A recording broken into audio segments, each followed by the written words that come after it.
I was talking about how Jackie Felgate, she's now a presenter on 3AW, and she, she's a I Stand with Dan, but now she's got across to 3AW. And interestingly, she's posted something today, and she makes all the points which I've been saying all along. So I'm a bit shocked that this is actually getting everyone's attention. So I'm just going to play it really quickly. I'm just make sure I actually have it. Where is it? Okay.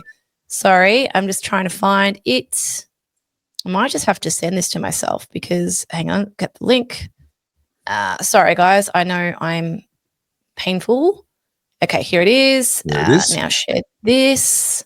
All right, I haven't watched this. I just saw it pop up. I've been tagged in it 100 times. So I'll just refresh it and play the audio. Right-minded Victorian would look at the murder, the machete murder of a 12-year-old and a 15-year-old and think that we shouldn't be yelling from the rooftop that this is not okay and that our city has never been more violent. For every single one of you, I'm exasperated and I'm furious. And the thing that makes me even angrier is this state government and the Premier find the time to put out multiple statements last week. I don't care if you vote Liberal, Labor or Green. The Premier condemned the neo-Nazi who yelled at her at a media conference. Fine, that bloke is now behind bars, and I agree with that. And another supporting the former Premier, Daniel Andrews, and his Beijing jaunt with a bunch of dictators, including Kim Jong-un and Vladimir Putin. And then a further statement condemning racist comments against the Chinese community here late Friday. I still haven't seen any of those comments, but fine, that is her right. But if you can find the time out to put 3 statements on social media supporting Daniel Andrews in 2 of them, where is your public support for the victim's family? Where is your condemnation of the unabated violent youth offenders who are terrorising innocent families and now 2 children are dead? They were hacked to death with machetes. They are children. And where is the statement for that? Yeah. I'm genuinely shocked that Jackie Felgate has the balls. I'm not going to start a whole new segment. We've got to go. But Jackie Felgate was champion Dan Andrews. Boy, has her attitude changed. I don't know if it's because of her paycheck from 3AW or maybe some common sense has hit her. But this is someone who championed the human rights abuse of Victorians, and now she finally sees it. Daniel Andrews over there with the dictators. Yeah. I am just flabbergasted. It has taken outright murder of 2 children to get people to go, oh shit, might have a problem. But this is what I keep saying. It sucks to be right early, but that's the only time it matters. Jackie Felgate jumping on the bandwagon now that the bandwagon's got some momentum. Sorry, I'm still not impressed. She still is the person that she always was. It's the people who are willing to pay a price to be right when it's unpopular. When the bandwagon has no momentum, the people who assemble the bandwagon for other people to get onto later on, those are the people that deserve respect. That's been you, that's been me on different issues over time. We've both been in that position where we've copped it. We've paid that price. And I know many people watching. Sorry, can I finish this? Sorry, can I just, because I want to give credit where it's due. I know a lot of people watching, you've copped it as well, because I love our audience. A lot of people that follow us are also the kinds of people that do speak out in different formats. You might not have the size of platform, etc., but amongst friendship groups or at work and what have you. And it's you guys and it's people like Carly and people like me that are willing to pay the price to build the bandwagon. But Carly, the bad news is, we have to be glad when people get onto our bandwagon, even if they were wrong up until that point in time. Sorry for interrupting you. Away you go. No, you make a really good point. And, I was just going to say, I've had a bit of a shit week and I've held it in because, I do this with you and I'm happy to do this with you and I'm proud that we do this, but it is making my personal life quite difficult. I've had clients turn me down recent weeks saying that they appreciate that I'm doing what I'm doing, but they can't work with me because it's bringing unnecessary heat to them. I have been trying to approach professors to get a supervisor for a PhD. I'm getting declined. And no one's saying the obvious, but the obvious is that I'm right-leaning. Well, in their eyes, I'm a right-wing nut job, but, I'm speaking up. And I'm not saying this to get you guys to feel sorry for me because I choose to do this and I'm happy to do it. But I look at it sometimes, I go, my life would be totally different if I didn't do what I did during COVID.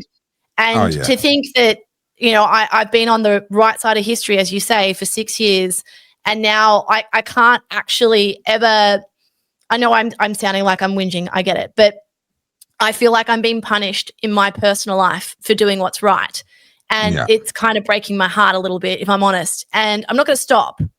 But I just want you guys to understand that people like me on Topher, like maybe we don't say it all the time, but this is really breaking my heart that I can't have the career that I really want to have because I am putting Victoria and Australia at large in front of myself. And I get why the Jackie Felgates play it safe because, man, she's got a career better than mine. Yeah. Can I just add one word to what you said there? You said you can't have the career that you want to have. I want to add the word yet. Yet. See, there is one currency that the Jackie Felgates of this world and others don't understand, and they don't know how to get it. They have built their audience because someone else put them onto their platform. You are building your audience because you had something to say that people wanted to listen to, and you built trust with them. Their audience is made up of bandwagon ears. Your audience is made up of people that actually listen to you and care about what you have to say. And there's a simple reality here, and I'm already beginning to experience this, having hit the 100,000 on YouTube. And no, I'm not humble bragging. There's a point to be made here. The way that certain people within my world have begun to treat me in the weeks since I hit that threshold is different now. And I recently turned down an opportunity to speak at a conference, perfectly happy relationship with the conference. I wasn't happy with the way that my session was coming together. And I had been scheduled for a considerable amount of time. And I ultimately said, actually, you know what? Can I give you back most of that time? And I'll just keep 10 minutes. I just want to do a 10-minute thing rather than the 1 hour long thing that we'd originally scheduled into the program. And the response from them was actually, no, we're just going to take the whole hour off you and give that to other people. Right? Yeah.